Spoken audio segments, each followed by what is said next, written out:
Alors, bonjour à tous. Alors aujourd'hui, c'est la deuxième partie de la vidéo sur la façon d'immatriculer un véhicule de collection qui n'a pas de papier, hein. Donc je sais que certains attendent cette vidéo depuis longtemps. Ça fait plus d'un an que j'ai la voiture et j'avais fait une première vidéo pour les démarches à effectuer auprès de la FFVE, la Fédération française des véhicules d'époque, pour obtenir l'attestation qui permettait de poursuivre la procédure.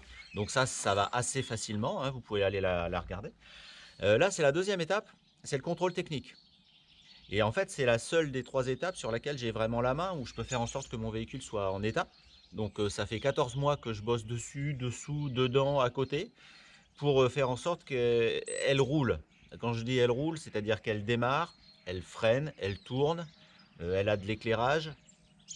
Et j'ai quand même un peu la trouille, hein. Je suis assez stressé parce que c'est l'épreuve de vérité pour la série de ces 3 épisodes. Donc en fait, le problème majeur quand on a un véhicule sans papier, qu'on a acheté sans carte grise, même si on a l'attestation FFVE, il faut un contrôle technique, ok, mais la voiture ne peut pas y aller par ses propres moyens. C'est la première vraie contrainte. Pourquoi? Parce qu'on ne peut pas l'assurer. Un véhicule qui n'a pas de documents ne peut pas être assuré pour rouler sur la route. Donc aujourd'hui, j'ai fait appel à un ami qui va venir avec un camion plateau pour venir chercher la voiture chez moi, l'emmener à 20 km au contrôle technique et la ramener. C'est déjà une vraie contrainte. Ensuite, j'ai vu le contrôleur à l'avance pour lui demander son avis et pour lui demander quels documents il devait voir lors de ce contrôle technique. Donc après de nombreuses vérifications, n'hésitez pas à les faire avec lui. L'attestation FFVE est suffisante pour indiquer la provenance du véhicule. Évidemment, ça indique pas qui vous appartient puisque vous n'avez toujours pas les papiers. Vous pouvez emmener votre certificat de cession de l'ancien propriétaire ou éventuellement, moi ce que j'ai aussi, c'est la déclaration de perte avec le document CERFA officiel que m'a fait le vendeur. Mais ce qui prime, c'est vraiment l'attestation FFVE. C'est ce document-là que le contrôleur va prendre pour rentrer dans l'ordinateur du contrôle technique le numéro de série de la voiture, le numéro de châssis, la plaque d'immatriculation qui bien sûr est obligatoire parce qu'ils vont la prendre en photo également. Donc il faut que vous partiez avec ces documents-là.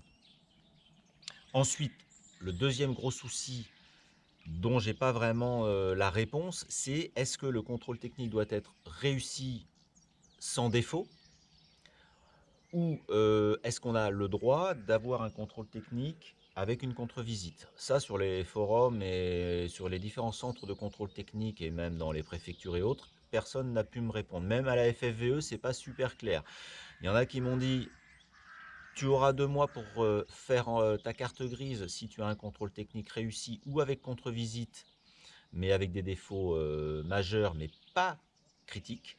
Et il y en a d'autres qui m'ont dit que je pourrais, quoi qu'il arrive, faire ma carte grise. Moi, franchement, j'ai fait en sorte que ma voiture, elle n'ait pas de défaut critique. Mais en fait, j'en sais rien. Je vais voir cet après-midi. Ici, j'ai pas l'impression qu'elle a des défauts critiques, mais j'en sais rien du tout. Donc là, je vais faire le dernier check-up ce matin. Je vais la faire démarrer, je vais la faire tourner au ralenti, je vais remettre de l'essence, je vais charger la batterie, je vais vérifier mon éclairage, je vais vérifier mon échappement, je vais vérifier mes freins dans la cour. Parce que le problème, c'est que j'ai mis des freins neufs, je les ai réglés à la main, c'est du réglage manuel, il n'y a pas de rattrapage automatique par exemple, mais j'ai pas fait de rodage des freins, je ne peux pas rouler sur la route. Donc c'est vraiment l'inconnu pour ce qui va se passer cet après-midi, d'autant que pour ce premier contrôle technique, même avant de la passer en carte grise collection, c'est un contrôle technique normal pour un véhicule normal, donc plein pot si je puis dire. Donc là, je fais les dernières vérifications aujourd'hui, ensuite j'attends le copain. On la monte sur le camion, on l'emmène et puis je vous dirai le résultat ce soir. Donc première vérification, je vérifie qu'il y a de l'essence dans le réservoir. Il y en a un peu, mais bon, comme elle risque de tourner au ralenti pas mal là-bas avant de passer au contrôle parce qu'elle a un petit peu de mal à le réguler.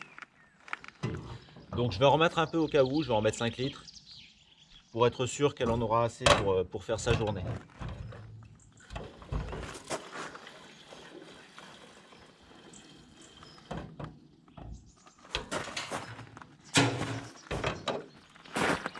Alors étape suivante pour moi, je change cette roue parce qu'en fait ça c'est la roue de secours. C'est la plus vieille jante et puis celle qui était un petit peu gondolée. Donc il y a un faux rond, c'est-à-dire que j'ai fait tourner la roue comme ça sur le cric, sur chandelle. Et quand elle tourne vite, on s'aperçoit qu'il y a un très gros faux rond. Et donc, je n'ai pas envie que ça déséquilibre quoi que ce soit au niveau du banc de freinage au contrôle technique. Donc, je remets une roue que je viens de faire réviser avec changement de la chambre à air, parce que c'est donc des pneus à chambre. Donc, je remets la roue d'origine arrière gauche et je mets la roue de secours dans le coffre.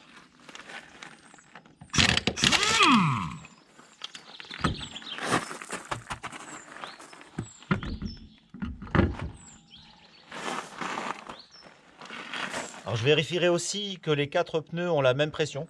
Je mets 2,2 à peu près. Bon, j'ai nettoyé ma roue de secours, je la remets dans son logement, donc elle vient s'appuyer un petit peu sur le réservoir. Ça, c'était la caméra. Je referme le coffre. Donc ma batterie, je la recharge aujourd'hui. Bon, elle est pas pourrie, mais bon, elle est pas jeune. Puis bah, comme je tire dessus des fois au démarrage.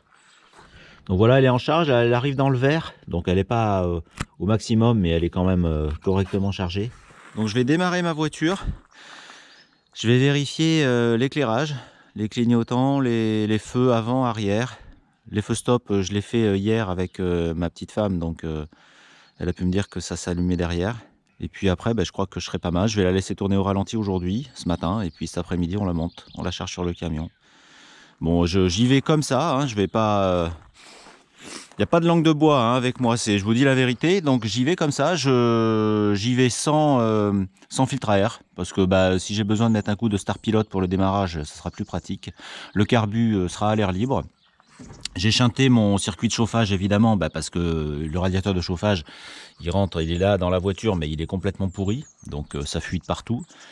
Et puis elle a un dernier souci, c'est qu'elle chauffe un peu. Donc là-bas, j'ai vu avec le contrôleur, il m'a dit qu'il tirerait pas dedans, puis qu'on essaierait de faire assez vite pour que le moteur ait pas le temps de prendre trop de température et de se mettre en danger.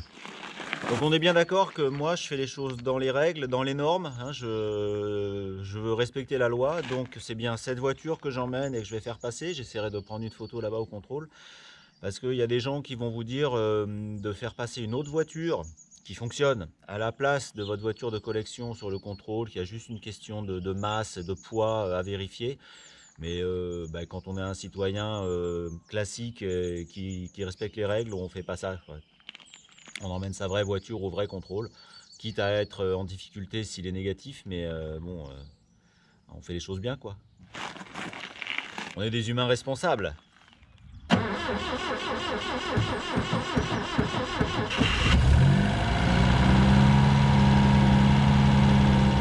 Donc je la laisse tourner au ralenti, je vérifie mes feux. Bon, déjà mon clignotant gauche il marche à l'avant.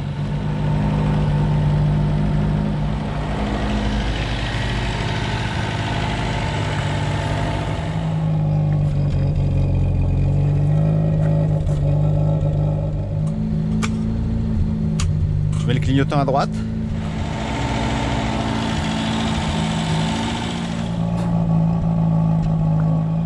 On est pas mal. Je vais vérifier le scotch. Oui, le scotch que j'ai mis sur l'échappement.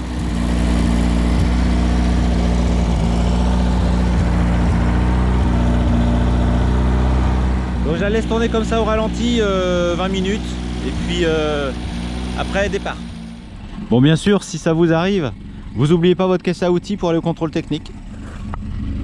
Curieusement, on ne sait jamais avec les vieilles mémères comme ça. Mais là, elle a l'air docile aujourd'hui. Mais sinon, elle n'a pas voulu obéir tous les jours. Hein. Bon, Cyril m'emmène au contrôle technique, mais elle a mis une demi-heure à démarrer. Et puis, elle n'est pas comme d'habitude. Elle tient par le ralenti. Elle le tenait 10 minutes avant, comme d'habitude. Bon, elle a démarré. On ne sait pas trop comment elle tient. On est au contrôle technique. Elle est à 12 mètres du bonheur. Elle a toujours pas calé. Elle perd un peu d'eau parce qu'il y a une durite que j'ai pas serrée. Mais elle est sur le banc. Bientôt. Bon, salut à tous, je suis rentré du contrôle technique. Je fais un petit peu d'œdème au niveau des glandes salivaires, je crois. J'ai les boules, disons. Hein. Elle est tombée en panne pendant le contrôle. C'est pas une blague. C'est pas une blague. Donc elle a tenu le ralenti là-bas. Il a pu vérifier l'éclairage, numéro de série, numéro de châssis, ça, il n'y a pas eu de problème. Kilométrage, le début du contrôle s'est bien passé. Bonne nouvelle, pour les voitures d'avant 72, je crois, il n'y a pas de test pollution. Donc ça, c'était déjà gagné d'avance, ça pouvait pas être rédhibitoire. Après, il y a eu un problème de freinage, c'est-à-dire qu'au moment où il a mise sur le banc de freinage, la pédale de frein a lâché. Je ne sais pas du tout ce qui s'est passé. Elle était dure, ça fait des mois que j'ai refait les freins et tout marchait à la maison. Donc la pédale a lâché. Est-ce que c'est dans le mètre cylindre, une coupelle, pas? Il n'y a pas de fuite dessous, c'est pas un cylindre de roue a priori. Donc je ne sais pas ce qu'il y a eu. Est-ce qu'il y avait des mâchoires qui étaient bloquées, qui se sont débloquées? Bon. Donc il a proposé deux choses. Soit on la passe au banc de freinage, mais il y aura un défaut critique. Parce qu'il faut que sur ces modèles-là, la capacité de freinage soit supérieure à 50%. Donc là, c'était sûr que ça ne passait pas. Soit, deuxième solution, celle qu'on a choisie, il a mis en défaut, il a donc indiqué, je vous scanne le contrôle technique pour que vous le voyiez mieux sur la vidéo. État de présentation du véhicule, état du véhicule ne permettant pas la vérification des points de contrôle. Donc en fait, en panne quoi. Donc il a juste marqué les défaillances mineures sur l'éclairage. Et puis bah, là, il m'a dit, tu vas comme ça à la NTS, et puis on verra bien ce qui se passe, sachant qu'il n'y a effectivement pas de défaut critique. Bon, si ça avait continué, il y aurait eu d'autres défauts sans doute majeurs. Donc on a tenté ça, et il m'a mis une vignette sur le pare-brise.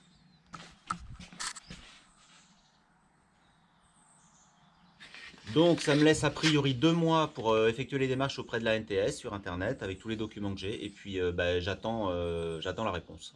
Donc ça sera dans une prochaine vidéo. J'ai fait la démarche hier soir en arrivant du contrôle parce que j'étais un petit peu stressé, et puis bah, pour avoir une chance d'avoir une réponse le plus rapidement possible. Donc c'est fini pour cette deuxième partie vidéo contrôle technique. Au moins c'est une étape de franchie. Si vraiment il faut y retourner, je redemanderai le plateau à Cyril. Mais bon, à la fois, je suis quand même déçu qu'elle soit tombée en panne là-bas parce que j'avais pas prévu ça et puis bah, j'avais tout fait pour que ça se produise pas. Mais en même temps, on a peut-être trouvé une solution administrative pour faire avancer la situation en termes d'obtention du certificat d'immatriculation. Voilà, je vous remercie d'avoir suivi cette vidéo et je vous dis à bientôt pour l'étape 3. Donc les démarches auprès de la NTS, c'est fait, mais il faut que je fasse le montage de la vidéo, il faut que je filme mon écran, c'est assez long. Donc à bientôt et n'hésitez pas à me donner votre avis. À la prochaine.